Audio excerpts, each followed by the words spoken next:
वागीशाद्य सुमनसः सर्वार्थनाम उपक्रमे यन्नत्वा कृतकृत्यस्यो तन्नमामि गजाननम् दोर्भिर्युक्ता चतुर्भिः स्फटिकमणिमयीमक्षमालां दधाना हस्तेनैकेन पद्मं सितमपि च शुकं पुस्तकं चापरेण भासा कुन्देन्दुशङ्खस्फटिकमणिनिभा भासमाना समाना सा मे वाग्देवतेयं निवसतु वदने सर्वदा सुप्रसन्ना कूजन्तं राम रामेति मधुरं मधुराक्षरम् आरुह्य कविताशाखां वन्दे वाल्मीकिकोकिलम् आपदामपहर्तारं दातारं सर्वसम्पदां लोकाभिरामं श्रीरामं भूयो भूय नमाम्यहम् यत्र यत्र रघुनाथकीर्तनं तत्र तत्र कृतमस्तकाञ्जलिं बाष्पवारि परिपूर्णलोचनं मारुतिं नमत राक्षसान्तकम् असाध्यः साधकस्वामिन् असाध्यं तव किं वद रामदूतकृपासिन्धो मत्कार्यसाधय प्रभो ॐ स्थापकाय च धर्मस्य सर्वधर्मस्वरूपिणे अवतारवरिष्ठाय रामकृष्णाय ते नमः जानकीं राधिकां रूपधारिणीं सर्वमङ्गलां चिन्मयीं वरदां नित्यां शारदां मोक्षदायिनीम्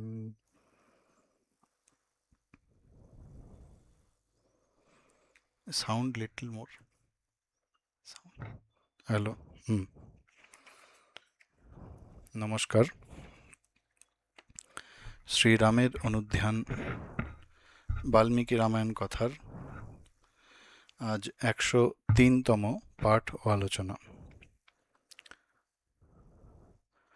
আমরা আগের দিন অরণ্যকাণ্ডের একটা ভূমিকা করেছি, যে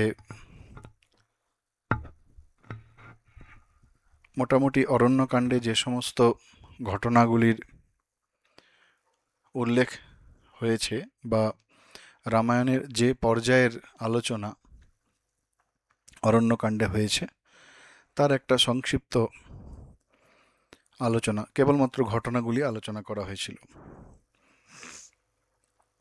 আজকেও এই অরণ্যকাণ্ডেরই একটু ভূমিকা অন্যভাবে, যে এই অরণ্যকাণ্ডের মাহাত্ম্য বা এই অরণ্যকাণ্ডকে কি করে আমরা আমাদের আধ্যাত্মিক জীবনের সঙ্গে সংযুক্ত করতে পারি, বা আমাদের আধ্যাত্মিক জীবনে কি করে বা কি আমরা এই অরণ্যকাণ্ড থেকে শিখতে পারি। আমরা যখন অযোধ্যাকাণ্ডের আলোচনা করেছিলাম তখন একটি কথা ব্যবহার করা হয়েছিল, যে অযোধ্যাকাণ্ড হচ্ছে সমগ্র রামায়ণের হৃদয় স্বরূপ। অর্থাৎ যেমন আমাদের শরীরে হৃদয় হচ্ছে সবথেকে গুরুত্বপূর্ণ, এবং শুধু শরীরে নয়, মানসিকভাবেও হৃদয় হচ্ছে সবথেকে গুরুত্বপূর্ণ একটি অংশ। তো সেই অযোধ্যাকাণ্ড হচ্ছেন রামায়ণের হৃদয় স্বরূপ। কেন হৃদয় স্বরূপ? না, বালকাণ্ডে আমরা যে পরিচয় পেয়েছি একটা সাধারণভাবে, যেমন ভগবানের অবতরণ হয়েছে এবং ঘটনা পরম্পরা একটা সরল রেখায় যেন চলছিল, অযোধ্যাকাণ্ডে প্রথম সেই অপ্রত্যাশিত মোড়, যেটাকে বলি, আগের দিনও আমরা বলেছি, সেই মোড় এসেছে, যে যার রাজা হওয়ার কথা তিনি বনে চললেন শ্রীরামচন্দ্র। সেটি অত্যন্ত হৃদয় বিদারক, এবং সমগ্র অযোধ্যাকাণ্ড জুড়ে শ্রীরামচন্দ্রের বনবাসে আসা, সেই সম্পর্কিত তাঁর সিদ্ধান্ত, তার সত্যনিষ্ঠা, পিতৃবাক্য পিতৃসত্য রক্ষার জন্য যে মর্যাদা রক্ষার জন্য তাঁর যে দৃঢ়পণ, এবং ভরত অন্যান্যদের তরফ থেকে তাকে ফিরিয়ে নিয়ে যাওয়ার চেষ্টা করা, এবং তার এই বনবাস ব্রতে মাতা সীতা এবং লক্ষ্মণের সঙ্গে আসা, এই পুরো ঘটনাক্রমটাই তাঁর বনবাস সম্পর্কিত ঘটনা এবং তার কার্যকারণ সম্পর্কে ইত্যাদি নিয়ে আলোচনা হয়েছে পুরো অযোধ্যা কাণ্ডতেই। যে কোনো জায়গাতেই আমরা আলোচনা করি না কেন, সেখানেই শ্রীরামচন্দ্রের বনবাসে আসার কথা বারবার আলোচনা হয়েছে। যুক্তি তক্কর কোষ্ঠী পাথরে বারবার তার বিচার হয়েছে। সেই জন্য প্রত্যেক মুহূর্তে ওই যে হৃদয় বিদারক ঘটনা শ্রীরামের বনবাস আসা, সেইটি আমরা ভুলতে পারি না।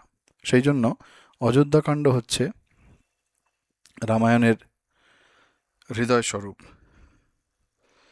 আর অরণ্যকাণ্ডকে বলা যেতে পারে সেই হৃদয়ের মূল জায়গা, যেটি হৃদয়ের মধ্যেও আমাদের যে হৃৎপিণ্ড থাকে, সেই হৃদয়েরও ভিতরে সবথেকে গুরুত্বপূর্ণ একটি অংশ থাকে। তো সেই অরণ্যকাণ্ড যেন সেই হৃদয়ের মধ্যেও আরেকটি গুরুত্বপূর্ণ অংশ। কেন? কারণ একটা দুঃখ বা হৃদয় বিতরক ঘটনা ইতোমধ্যেই ছিল যে শ্রীরামচন্দ্র তিনি বনবাসে এসেছেন, কিন্তু তবু আমরা ঘটনা পরম্পরায় আস্তে আস্তে ধীরে ধীরে যেন একটু মেনে নিচ্ছিলাম, ঠিক আছে তিনি যুগ প্রয়োজনের জন্য এসেছেন, তার লীলার অংশ আমাদের শিক্ষা দেবার জন্য বনবাসে আসা ইত্যাদি ইত্যাদি। মোটামুটি যেন আমাদের মনটা কোথাও একটু সুস্থির হচ্ছিল, স্টেবল হচ্ছিল যে ঠিক আছে তিনি বনে এসেছেন। কিন্তু অরণ্যকাণ্ডে সেই বনবাসের মধ্যেও একেবারেই অনভিপ্রেত, অপ্রত্যাশিত এবং আকস্মিক ঘটনা, সেটি হচ্ছেন সীতাহরণ। রাবণ সীতাকে হরণ করে নিয়ে যাচ্ছে, যেটা আমরা কল্পনাও করতে পারিনি, কোনোভাবেই আমরা আশা করিনি, পাঠক আশা করে না যে এই রকম একটা ঘটনা ঘটতে পারে। আমরা ভগবানের লীলার দিক থেকে কথাটা বলছি না, তার লীলা সেটা আজকের দিনে বসে আমরা বলতে পারছি, কিন্তু আমরা যদি সেই সময়টাতে ফিরে যাই শ্রীরামের ভক্ত হিসাবে, আমরা কখনোই এটা মেনে নিতে পারি না। সেই জন্য এইটি হচ্ছেন অযোধ্যা কাণ্ড যদি হৃদয় হয়, তার মূল ভরকেন্দ্র বলা যেতে পারে অরণ্যকাণ্ড। দুটো কাণ্ডেই হৃদয় বিতরক ঘটনা ঘটেছে। বনবাসে গেছেন বলে আমরা বেদনাহত হয়েছি, আমরা দুঃখ পেয়েছি। আর এই কাণ্ডে সীতার অপহরণ জনিত যে অশেষ কষ্টভোগ এবং তার জন্য শ্রীরামচন্দ্রের যে অসহনীয় বেদনা আমরা শ্রীরামচন্দ্রকে পেতে দেখি। এর আগেও আমরা শ্রীরামচন্দ্রকে দুঃখ পেতে দেখেছি, কিন্তু তিনি বনে যাওয়ার জন্য কোনোদিন দুঃখ পাননি, বা কইকেয়ী তাকে বনে পাঠিয়েছেন বলে তিনি কখনো দুঃখ পাননি। তিনি দুঃখ পেয়েছেন কেন? না, তিনি তার পরিজন থেকে দূরে গেছেন। তিনি দুঃখ পেয়েছেন কেন? না, তাঁর না থাকার জন্য যে তার পরিবারের অন্যান্যরা এবং অযোধ্যাবাসীরা গভীর শোকাহত, তাদের কথা ভেবে তিনি দুঃখ পেয়েছেন। তিনি বলেছেন, আমরা আগে আলোচনা করেছি, যে আমি রাজ্য টাজ্য এসব আমি চাই না, আমি এগুলি চাই তোমাদের জন্য। লক্ষ্মণকে বলছেন, তোমার জন্য, ভরতের জন্য, শত্রুঘ্নের জন্য। তা না হলে আমার এই রাজ্য শাসন, রাজ্যভার, প্রভূত প্রতিপত্তি, পদমর্যাদা এসব আমি চাই না। তো তার পুরোটাই হচ্ছে বহুজন হিতায় বহুজন সুখায়। তাই তিনি দুঃখ পেয়েছেন, কিন্তু সেটা পেয়েছেন এই কারণে। কিন্তু অরণ্যকাণ্ডে তার যে দুঃখের গভীরতা বা তার যে দুঃখ, সেটা এতটাই নিতান্তই এতই ব্যক্তিগত। কারণ মাতা সীতা তিনি হচ্ছেন অভিন্ন হৃদয়, একই সত্তার দুটি রূপ, শ্রীরামচন্দ্র এবং সীতা মাতা। তো সেই তাই থেকে একে অপরের থেকে বিচ্ছিন্ন হওয়ার যে কষ্ট, সেটি অত্যন্ত গভীর দুঃখ। সেই জন্য বেশ কয়েকটি স্বর্গে রামের বিলাপ, শ্রীরামচন্দ্রের বিলাপ, শুধু এইটুকু লেখা হয়েছে, সেই কাণ্ডের নাম দেওয়া হয়েছে, সেই স্বর্গের নাম দেওয়া হয়েছে। তো তিনি বিলাপ করছেন এবং লক্ষ্মণ তাকে সামলাচ্ছেন, তাকে মনে শক্তি যোগাচ্ছেন। অযোধ্যাকাণ্ডে আমরা দেখতে পাই শ্রীরামচন্দ্রের সত্যনিষ্ঠা, ত্যাগ, চরম বৈরাগ্য। রাজ্য, রাজত্ব, সিংহাসন সমস্ত কিছু তিনি হারালেও তার মুখে কখনো তার প্রতিফলন ঘটেনি, তার মুখশ্রীতে কখনো তার প্রতিফলন ঘটেনি। যখন রাজা দশরথ তাকে রাজ্যের যুবরাজ তথা ভবিষ্যতের রাজা হিসাবে ঘোষণা করলেন এবং বললেন যে তুমি গিয়ে তৈরি হও, আগামীকাল তোমার রাজ্যাভিষেক, তখনও তিনি একটি কথা বলেননি, একটি কথা উচ্চারণ করেননি। আবার যখন তাকে বনবাসে যেতে বলছেন দশরথ, তখনও কিন্তু তার মনের মধ্যে এতটুকু কোনো রকম ভাবান্তর আমরা লক্ষ্য করিনি। সুতরাং অযোধ্যাকাণ্ডে একজন ঠিক ঠিক স্থিতপ্রজ্ঞ পুরুষ, গীতাতে আছে স্থিতপ্রজ্ঞ পুরুষ কেমন আচরণ করেন, কিরমভাবে কথা বলেন, অর্জুন প্রশ্ন করছেন ভগবান শ্রীকৃষ্ণকে। তো শ্রীরামের মধ্যে সেই স্থিতপ্রজ্ঞত্বের লক্ষণ আমরা পাই। আমরা যে রাম নাম সংকীর্তন করি সেখানেও কবি তথা সাধক তুলসীদাস গোস্বামী তিনিও অপূর্ব ভাষায় বর্ণনা করেছেন, প্রসন্নতা ইয়ানগতাভিষেকতঃ তথা ন মমলো বনবাস দুঃখতঃ মুখাম্বুজ শ্রী রঘুনন্দনস্য মে সদাস্তু সা মঞ্জুল মঙ্গল প্রদা। বলছেন প্রসন্নতাম গত অভিষেকতঃ, যখন অভিষেকের কথা বলা হচ্ছেন তখন তার মনের মধ্যে কোনো প্রসন্ন বা তার মুখে কোনো প্রসন্নতার ছাপ সাধারণত হয়। আমরা যখন কিছু প্রাপ্তি হয় তখন আমাদের মুখ একদম আনন্দে ভরে ওঠে, কিন্তু যখন তিনি রাজ্যাভিষেক হওয়ার কথা বলা হচ্ছে তার মুখে কোনো প্রসন্নতার ছাপ নেই, যেমন ছিল তেমনই ছিলেন। তার মুখের মধ্যে কোনো রকম যে খুব খুশি হয়েছেন, প্রসন্ন হয়েছেন, না, সেটি নেই। তথা না মামালৌ বনবাস দুঃখতঃ, আবার যখন তাকে বনবাসে যেতে বলা হচ্ছেন তখনও কিন্তু তার মুখের মধ্যে কোনো দুঃখের ছাপ নেই। মুখাম্বুজ শ্রী রঘুনন্দনস্য মে, তার যে মুখশ্রীতে সর্বদা সদা অস্তু সা মঞ্জুল মঙ্গল প্রদা, অর্থাৎ এটি অত্যন্ত গুরুত্বপূর্ণ। সম্ভবত ভগবানের পক্ষেই এটি সম্ভব। আমরা আমাদের অন্তরের আনন্দ এবং দুঃখ দুটোকে চেপে রাখতে পারি, কিন্তু মুখের মধ্যে যে মঙ্গল ভাব, মঞ্জুল মঙ্গল প্রদা, যেটি সর্বদা আমাদেরকে মঙ্গল প্রদান করে, আমাদের কল্যাণকামী, সেই দৃষ্টিকে, সেই ভাবটিকে ধরে রাখা বা সেই ভাবটির মুখের মধ্যে দুটো অবস্থাতেই প্রতিফলন ঘটানো, এটি সম্ভবত ভগবানের পক্ষেই সম্ভব। কিন্তু অরণ্যকাণ্ডে যখন আমরা আসছি এবং অযোধ্যাকাণ্ডে আমরা দেখেছি বারবার যতবার তার বনবাসের প্রসঙ্গ এসেছে, একেবারে শুরু থেকে মাতা কৌশল্যা সঙ্গে তার কথোপকথন, সীতার সঙ্গে কথোপকথন, লক্ষ্মণ, এমনকি গুরু বশিষ্ঠ তাকে পর্যন্ত তিনি যুক্তি দিয়ে বুঝিয়েছেন। নিষাদের সঙ্গে কথা হয়েছে, পরে ভরত যখন এসেছেন তার সঙ্গে প্রত্যেক জায়গাতে তার ওই স্থিতপ্রজ্ঞত্বের লক্ষণ বারবার কিন্তু ফুটে উঠেছে, যে একদম একদম নিয়ন্ত্রিত, তার ব্যক্তিত্ব একেবারে নিয়ন্ত্রিত।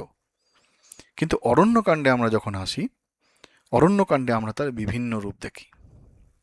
তার মধ্যে অবশ্যই কতগুলো দৈব গুণ যেটি সাধারণের পক্ষে সম্ভব নয়, যেমন ব্রত পালনে একেবারে কঠোর, কষ্ট সহিষ্ণুতা, কোনো রকম আপোষ করবেন না, কর্তব্যপরায়ণতা, এত কিছুর মধ্যেও নিজের যে কর্তব্য, এই সমস্ত কিছুগুলো তার মধ্যে পরিস্ফুট হয়েছে বা তার মধ্যে আমরা প্রকাশ হতে দেখি, এগুলো দৈব গুণ। কিন্তু যেটা আমাদের সব থেকে বেশি নাড়া দেয়, যেটা আমাদের সব থেকে বেশি আকৃষ্ট করে বা আমরা রামকে ভালোবেসে ফেলি, সেটা হচ্ছে তার মানব রূপ। সেটা হচ্ছে তার মানব রূপ, সাধারণ মানুষের মতো তার ব্যবহার। কবীশ্বর বাল্মীকি এই মানব গুণের মাধুর্য এই অরণ্যকাণ্ডের ছত্রে ছত্রে তুলে ধরেছেন।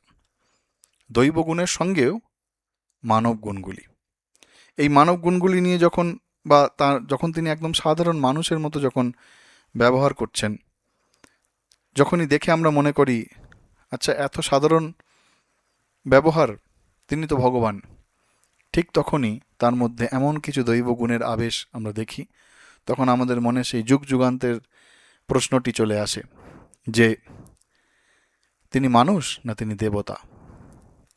আমরা বুঝতে পারি না তখন। আমরা একদম শুরুর দিকে যখন শ্রীরামচন্দ্রের 16টি গুণ নিয়ে আলোচনা করেছিলাম, যে 16টি গুণের কথা বাল্মীকি মুনি জিজ্ঞাসা করছেন দেবর্ষি নারদকে, যে এমন কে আছে যার মধ্যে এই 16টি গুণ সম্পূর্ণরূপে বিকশিত হয়েছে, তার উত্তরে নারদ শ্রীরামচন্দ্রের কথা বলছেন এবং তিনি প্রায় 64টা গুণের কথা বলছেন।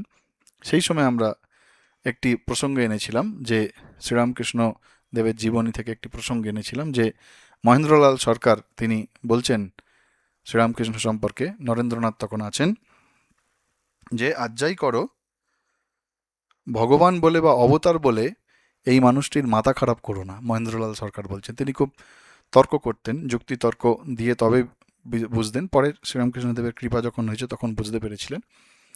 তো তিনি নরেন্দ্রনাথকে বলছেন, আর যাই করো এঁকে, অর্থাৎ শ্রীরামকৃষ্ণদেবকে ঈশ্বর বা অবতার এইসব বলে এর মাথাটি খারাপ করো না। মানে ঠাকুর তো খুব সরল।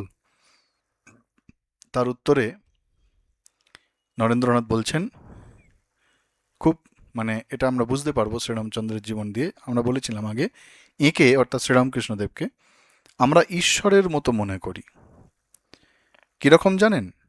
উদাহরণ দিয়ে বলছেন, যেমন ভেজিটেবল ক্রিয়েশন এবং অ্যানিমাল ক্রিয়েশন, মানে উদ্ভিদ জগৎ এবং প্রাণী জগৎ। এই উদ্ভিদ জগৎ এবং প্রাণী জগৎ, এদের মাঝামাঝি এমন একটি পয়েন্ট আছে, মানে একটা এমন জায়গা আছে যেখানে এটি উদ্ভিদ না প্রাণী স্থির করা কঠিন, বিজ্ঞানেতে আছে। সেইরূপ ম্যান ওয়ার্ল্ড অর্থাৎ নরলোক ও গড ওয়ার্ল্ড অর্থাৎ দেবলোক, এই দুয়ের মধ্যে একটি স্থান আছে যেখানে বলা কঠিন এ ব্যক্তি মানুষ না দেবতা, মানুষ না ঈশ্বর। তখন নরেন্দ্রনাথ বলছেন, পরবর্তীকালে স্বামী বিবেকানন্দ পরে বলছেন, আমি গড বলছি না, গড লাইক ম্যান, অর্থাৎ ঈশ্বর তুল্য মানুষ বলছি। ঈশ্বর তুল্য অর্থাৎ তিনি ঈশ্বরের তুলনীয়। এখন যিনি সর্বশক্তিমান ঈশ্বর, তাঁর কাছে আমাদের এই সাধারণ মন বা ইন্দ্রিয়গুলি দিয়ে তো পৌঁছানো যায় না।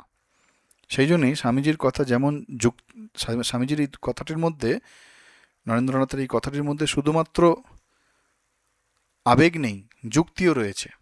যুক্তি এবং আবেগ দুটো মিশে গিয়ে এই কথাটি, এই শ্রীরামকৃষ্ণদেব সম্পর্কে তিনি এই কথাটি বলছেন। ঠিক একইভাবে এই রামায়ণে আমরা অরণ্যকাণ্ডের মধ্যেও শ্রীরামচন্দ্রকে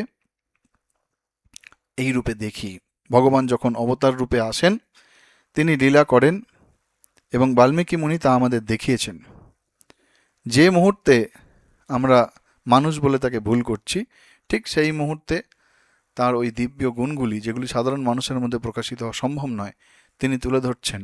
আর আমাদের মনের ওই প্রশ্নটিকে তিনি যেন খুঁচিয়ে তুলছেন, যে যিনি অনন্ত ঈশ্বর, তিনি কি এই ছোট্ট একটা মানব শরীরের মধ্যে প্রকাশ হতে পারেন? এটি যুগ যুগ ধরে অবতারবাদ নিয়ে বহু আলোচনা হয়েছে, বহু যুক্তিতক্ক হয়েছে। এইটি হচ্ছে যুগ যুগান্তরের একটি প্রশ্ন।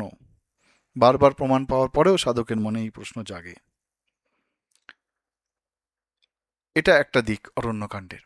আরেকটি দিক কি, আমরা আগের দিন একটুখানি জাস্ট বলেছি, যে মাতা সীতার যে মাতৃশক্তি, তার প্রকাশ বা তার পরিচয় এই অরণ্যকাণ্ডে আমরা পাই। বলতে পারি এটি প্রথম, কেননা এর আগে যতবার আমরা সীতামাতার কথোপকথন, সে রামচন্দ্রের সঙ্গেই হোক বা কৌশল্যা বা লক্ষ্মণ, যতগুলি আমরা কথোপকথন পাই, তার প্রত্যেকটিতে তাকে শ্রীরামচন্দ্রের যে ব্যক্তিত্ব, সেই ব্যক্তিত্বের আড়ালে আমরা তাকে দেখি। বা আরও সহজভাবে বলতে গেলে, শ্রীরামচন্দ্রের সহধর্মিণী হয়ে তার ধর্মপথে বা তার সত্য রক্ষার পথে সহায়ক হয়ে তিনি সমস্ত আচরণ করেছেন, সমস্ত কথাগুলি বলেছেন। কিন্তু অরণ্যকাণ্ডে যেন তিনি সেই শ্রীরামচন্দ্রের ব্যক্তিত্বের আড়াল থেকে বেরিয়ে এসে স্বচ্ছন্দভাবে, সাবলীলভাবে বা স্বয়ংসম্পূর্ণভাবে তার মধ্যে যে মাতৃশক্তি রয়েছে, সেই মাতৃশক্তি যেন প্রকাশিত হয়েছে। কিন্তু দুঃখের বিষয়, এমন একটা পরিসরে তার এই মাতৃশক্তির প্রকাশ সব থেকে বেশি হয়েছে অরণ্যকাণ্ডে, যে সেই সময়ে বা সেই ঘটনা যখন ঘটছে, সেটি আমরা উপভোগ করার মতো আমাদের মানসিক অবস্থা থাকে না। সেটি কখন? সেটি হচ্ছে যখন রাবণ তাকে অপহরণ করে নিয়ে চলে যাচ্ছে এবং জটায়ু তার জন্য, তাকে আটকাবার জন্য প্রবল যুদ্ধ করে ক্ষতবিক্ষত হয়ে পড়ছেন, সেই সময়টা আমরা পাই। বস্তুত এই রাবণ যখন সীতাকে অপহরণ করলেন, এই সীতা অপহরণের মধ্য দিয়েই রাবণ বধের পটভূমিকা তৈরি হয়েছে এই অরণ্যকাণ্ডে। তাই প্রথমে যখন একদম তাকে নিয়ে যাওয়া হচ্ছে, তখন যেমন তার আগে রাবণের সঙ্গে কথোপকথন ইত্যাদির মধ্যে তার তপস্যা বা তার তেজ, তিনি যে পবিত্রতার স্বরূপিণী, তার শক্তি আমরা দেখি, সঙ্গে সঙ্গে ওই মহাবিপদের মধ্যেও তিনি কত বুদ্ধিমতী, কত প্রত্যুৎপন্নমতী, তার পরিচয় আমরা পাই। আগের দিন আমরা বলেছিলাম তিনি যখন ওই অলংকার, বস্ত্রখণ্ড এগুলো সব ছুঁড়ে দিলেন রথ থেকে, যাতে তিনি কোন দিকে গেছেন সেই দিশাটা অন্তত পরবর্তীকালে পরে শ্রীরামচন্দ্র জানতে পারেন, সেই উদ্দেশ্যে। সুতরাং বুদ্ধিমত্তার পরিচয় তিনি দিয়েছেন। তাই মাঝে মাঝেই এই মাতা সীতার যখন আমরা আলোচনা করি, তাতে যেন মনে হয় মাঝে মাঝে সত্য সত্যই তিনি শ্রীরামচন্দ্রকেও ছাড়িয়ে চলে গেছেন। কিন্তু তবুও সমস্ত দিক বিচার করেও বলা যেতে পারে যে শ্রীরামচন্দ্রের যে চারিত্রিক উৎকর্ষতা, সেটি সর্বদা উচ্চ আসনে রয়েছে।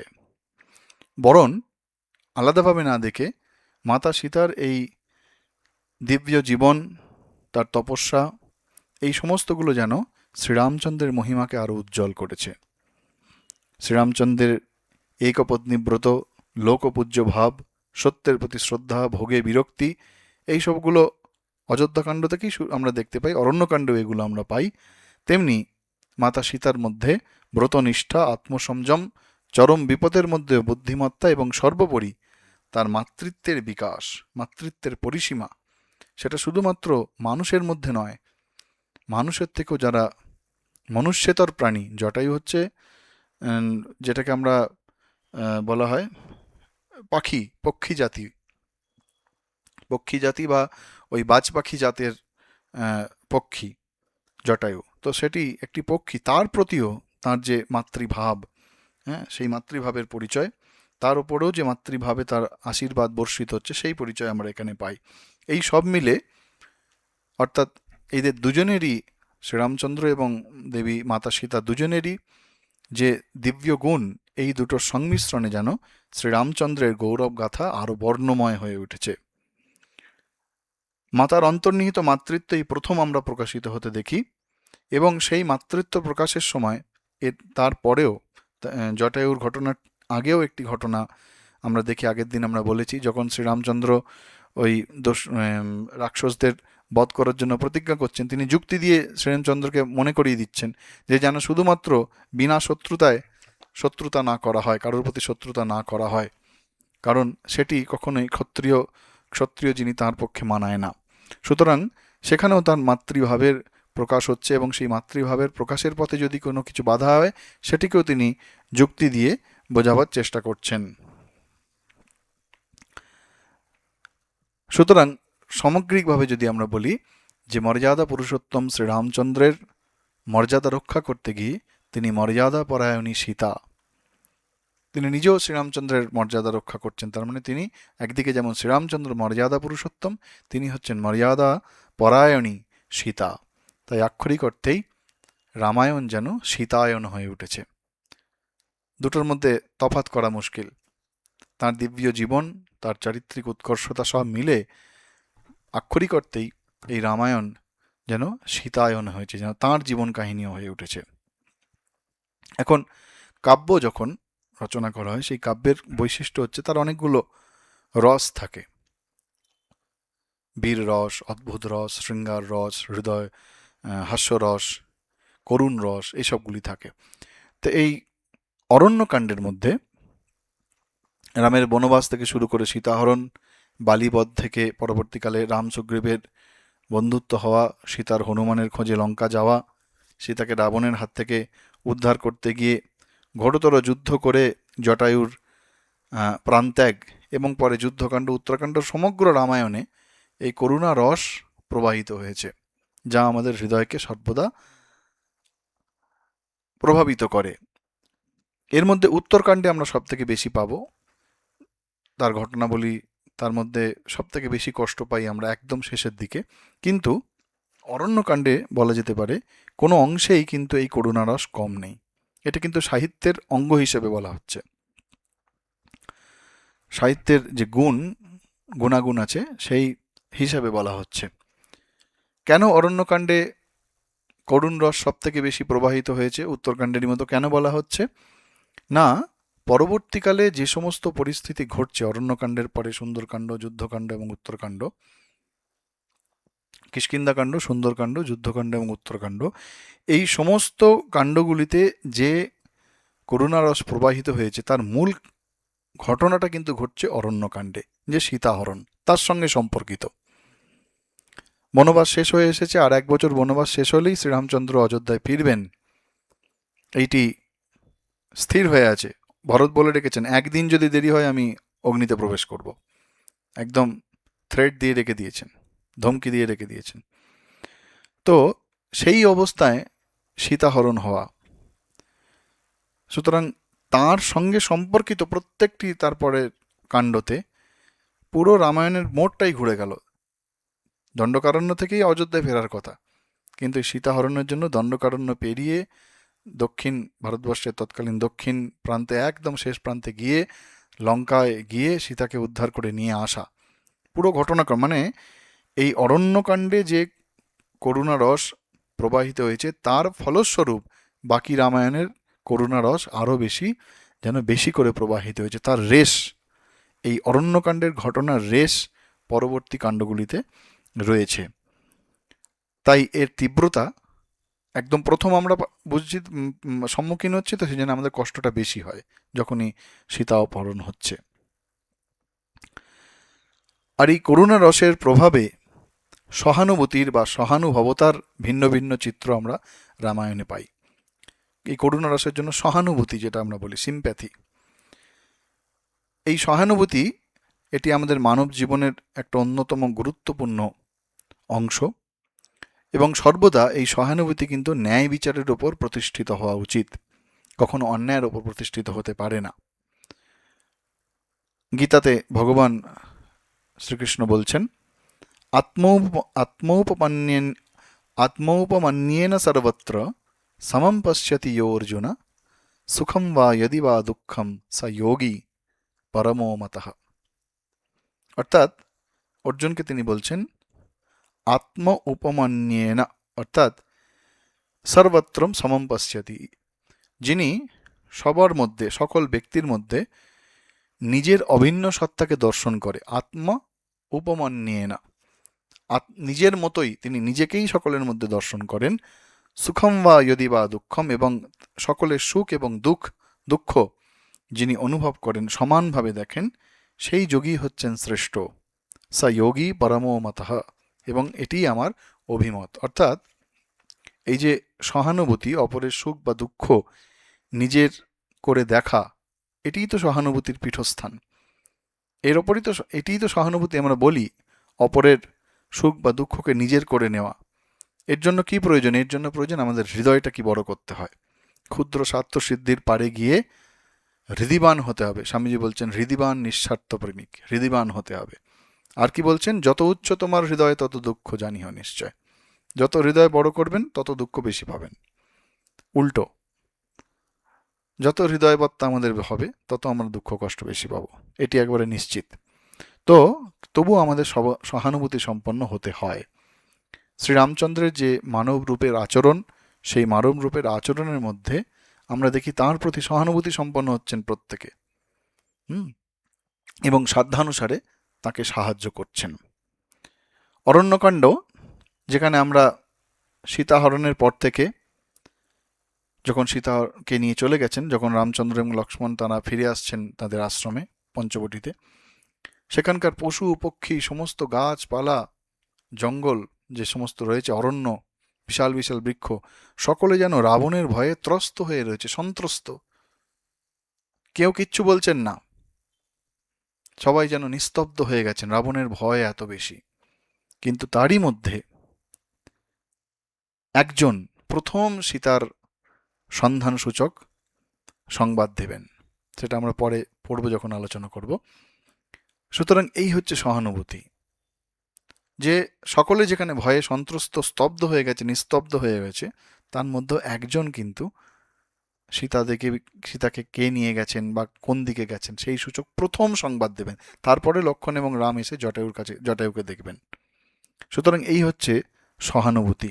এবং এই সহানুভূতি, এটি আমাদের সমাজের পৃষ্ঠভূমি। যেদিন এই সহানুভূতি আমাদের মধ্য থেকে চলে যাবে, সেদিন কিন্তু আমরা ওই পশুর থেকেও অধম অবস্থায় পর্যবসিত হব। তো এই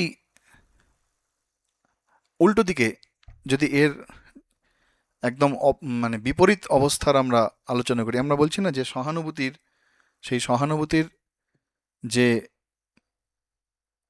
সেই সহানুভূতিটি ন্যায়ের ওপর প্রতিষ্ঠিত হওয়া উচিত, অন্যায়ের ওপর নয়।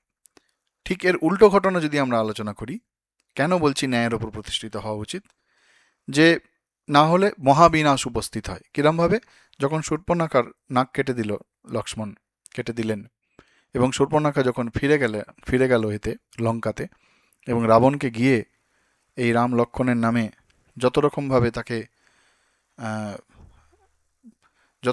তাকে প্রভাবিত করা যায়, যত রকমভাবে তার মনে রাম লক্ষ্মণের প্রতি শত্রুভাব জাগানো যায়, এইসব করে তিনি খুব সূক্ষ্মভাবে, স্থূলভাবেই বটে, সূক্ষ্মভাবে না, স্থূলভাবে সীতার প্রশংসা করে, মাতা সীতার রূপ ইত্যাদির প্রশংসা করে রাবণের মনে সীতাহরণের প্রথম বীজটি বপন করলেন। তারপরে অকম্পন রাবণকে সীতাহরণের কথা বলছে। তার মানে রাবণের হৃদয়ে সীতাকে হরণ করার যে ইচ্ছা, সেই ইচ্ছা বা বাসনার বীজ বপন করল শূর্পণখা। অকম্পন সেটিকে প্রকাশ্যে রাবণকে বুদ্ধি দিল, এবং পরে রাবণ ওই মারীচকে নিয়ে এসে সীতাহরণ করল। তো সেখানে যখন শূর্পণখা বলছেন, তার প্রতি সহানুভূতি সম্পন্ন হতে গিয়ে রাবণ তার নিজের বিনাশ ডেকে নিয়ে এলো। যদি শূর্পণখাকে তার ভুল ধরিয়ে দিয়ে তাকে যদি রাবণ তার ভুলটা বুঝিয়ে দিত, যে না তুমি ভুল করেছ, এবং তার কথায় যদি গুরুত্ব না দিত, তাহলে কিন্তু এত বড় তার বিনাশ হতো না, তার এবং সমগ্র রাক্ষস কুলের বিনাশ হতো না। কিন্তু রাবণ স্বভাবে তিনি রাক্ষস, কামার্ত। তাই যেই শূর্পণখা এই সীতার কথা বলতে শুরু করেছেন, সঙ্গে সঙ্গে তার ভিতরে সেই রাক্ষস ভাব সেটা আরও জেগে উঠল, এবং সীতাকে তিনি অপহরণ করার জন্য সমস্ত ষড়যন্ত্র শুরু করলেন। সুতরাং সেখানেও রাবণ সহানুভূতি দেখাচ্ছে শূর্পণখাকে, কিন্তু সেই সহানুভূতির পিছনে অন্যায় রয়েছে, ন্যায় নেই। সেই জন্য সহানুভূতির যে পটভূমিকা, সেটি সহানুভূতির পটভূমিকা বলবো না, সহানুভূতির যেটির ওপর সহানুভূতি দাঁড়িয়ে আছে, যার ভিত্তিতে, তার ভিত্তিটা, সহানুভূতির ভিত্তি সর্বদা ন্যায়সঙ্গত হওয়া উচিত, অন্যায়সঙ্গত নয়। যদি অন্যায়সঙ্গত হয়, তাহলে যেমনভাবে রাবণ মাতা সীতার পবিত্রতার অগ্নিশিখায় নিজে ভস্ম হয়েছেন, তিনি সীতাকে চুরি করতে এসেছিলেন তো, এবং তিনি তো পবিত্রতার স্বরূপিণী, তার কাছে তার সেই পবিত্রতার অগ্নিতে রাবণ এবং সমস্ত রাক্ষসকুল একেবারে ভস্ম হয়ে গেছে। সেই রকম আমাদেরও কিন্তু সহানুভূতি দেখানোর সময় অত্যন্ত সাবধান থাকতে হবে, বুঝতে হবে যে যেটি অন্যায় না ন্যায়। অনেক সময় আমরা সহানুভূতির জন্য কাউকে একটু বেশি বলতে দিই, এবং বেশি বলতে দিলে সে উল্টোপাল্টা বললে তার দ্বারা প্রভাবিত হয়ে যায়। সেইটি কিন্তু আমাদের মনে রাখা কর্তব্য। তো এই হচ্ছে কাব্যরস, করুণা রস, সহানুভূতি, যাই বলি না কেন, এগুলি হচ্ছে জীবের শোধক, জীব শোধক একটা কথা আছে, অর্থাৎ আমাদের জীব ভাব দূর করে। এই করুণা রস বলা হোক বা যাই হোক, এই সমস্ত কিছুর আলোচনা যতবার আমরা মাতা সীতার চিন্তা করি, ততবার তাঁর অমানসিক ত্যাগ, তপস্যা, কষ্ট সহিষ্ণুতা, পতিপরায়ণতা, পবিত্রতা, এবং সর্বোপরি সর্বাবস্থায় রামময়তা, যত রকম পরিস্থিতি আসুক না কেন, তিনি শ্রীরামচন্দ্রকে কখনো ভোলেননি, কখনো অন্য কারোর চিন্তা করেননি, তিনি সর্বদা রাম চিন্তা করেছেন। তাই এইগুলি যখন আমরা চিন্তা করি, আমরা যখন এইগুলি মনন করি, তখন আমাদের যে জীব ভাব, আমরা মানুষ, আমাদের আমাদের একটা সীমা আছে, আমাদের মন বুদ্ধি সমস্ত সীমিত, এই যে মানুষ ভাব, এই মানুষ ভাবটা আস্তে আস্তে কমে যায়, জীব ভাব আস্তে আস্তে কমে যায়, ধীরে ধীরে কমে যায়, এবং আমাদের প্রকৃত স্বরূপ যেটি, সেটি যে কোনো দিক দিয়ে হোক, আমরা শ্রীরামের ভক্ত, বা আমরা এই শরীর মন নই, আত্মাই হচ্ছে আমাদের স্বরূপ, সেই দিকে আমাদের দৃষ্টি আস্তে আস্তে ফেরে। সেই জন্য এটি হচ্ছে এই কাব্য রস, এই রাম সীতার অপূর্ব জীবন, এটি হচ্ছে আমাদের জীব শোধক, অর্থাৎ জীব ভাবের বিনাশ ঘটিয়ে আমাদের যে প্রকৃত স্বরূপ, সেই স্বরূপকে উদ্ঘাটন করে। তো আমরা অরণ্যকাণ্ডে প্রবেশ করছি। এটি আরেকটু অন্য দিক দিয়ে যদি আমরা আলোচনা করি, যে আমরা অরণ্যে প্রবেশ করছি, দুটো দিক থেকে ভাবা যেতে পারে। একটি হচ্ছে অরণ্যের প্রাকৃতিক শোভা, গভীর অরণ্য। যখনই আমরা মনে করি গভীর অরণ্যের কথা, আজকাল গভীর অরণ্য পাওয়া যায় না। হ্যাঁ, আজকাল চারিদিকে কংক্রিটের গভীর জঙ্গল আমরা দেখি। সাধারণ যে উদ্ভিদের গভীর অরণ্য, সেটি দিন দিন কমতে শুরু করেছে। আমার মনে আছে ওই উত্তরপ্রদেশের একটি বিখ্যাত জায়গা নৈমিষারণ্য, সেখানে একবার গিয়েছিলাম। তো যখন নৈমিষারণ্যে যাচ্ছি, মনের মধ্যে একটা কল্পনা রয়েছে যে নৈমিষারণ্য মানে প্রচুর গাছপালা, গভীর জঙ্গল দেখতে পাবো। ওমা, সেই নৈমিষারণ্যে গিয়ে প্রথমে অনেকগুলো মন্দিরে প্রণাম টনাম করা হলো, বা সেখানে চক্রতীর্থ, এরকম কতগুলো তীর্থস্থান ওখানে আছে নৈমিষারণ্যের মধ্যেই। ব্যাসপীঠ বলে একটা খুব গুরুত্বপূর্ণ জায়গা আছে, যেখানে ব্যাসদেব তপস্যা করেছেন। সেই সব দেখার পরে যত যাচ্ছি, আমি ভাবছি এইবার মনে হয় অরণ্য দেখব। অরণ্যের ছিটে ফোঁটা নেই, চারিদিকে বাড়ি ঘরদোর হয়ে গেছে। তো নৈমিষারণ্য বলতে অরণ্য একদম শেষের দিকে গিয়ে একটু ফাঁকা মাঠ, সেখানে কয়েকটা গাছপালা দেখানো, তার থেকে আমাদের আশ্রমে বেশি অরণ্য আছে। তো সেই জন্য অরণ্য আজকাল খুবই অরণ্য দেখতে পাই না আমরা। তো যখনই আমরা এই গভীর অরণ্যের কথা চিন্তা করি, বা আজ থেকে হাজার হাজার বছর আগেকার যেই অরণ্য, সেখানে অরণ্য এবং সাধনা, সাধক, এই দুটি যেন সমার্থক শব্দ। সৃষ্টির আদিকাল থেকে গভীর অরণ্য সাধনা এবং সাধকের প্রতিভু হয়ে ধরা দিয়েছে আমাদের কাছে। অরণ্য মানেই আমাদের মনে একটা নির্জন ভাব, সাধনার ভাব। শ্রীরামকৃষ্ণদেব বলছেন নির্জন বাস, এরকম একটা ভাব আসে। তো আমরা সেই অরণ্যে প্রবেশ করছি, মনে রাখতে হবে যে আমরা সেই অরণ্যের, সেই নিস্তব্ধ অরণ্যের মধ্যে প্রবেশ করছি। এবং সেই নিস্তব্ধ অরণ্যের মধ্যে প্রবেশ করে আমরা কাকে পাচ্ছি না, শ্রীরামচন্দ্র, মাতা সীতা, লক্ষ্মণ, এরা সবাই অরণ্যে প্রবেশ করছে। মানে আমরা যত এই বাহ্যিকভাবেও যদি নির্জনে যাই, গভীর অরণ্যে যাই, তত আমরা বেশি ঈশ্বর চিন্তা করতে পারবো। এটি একটি দিক।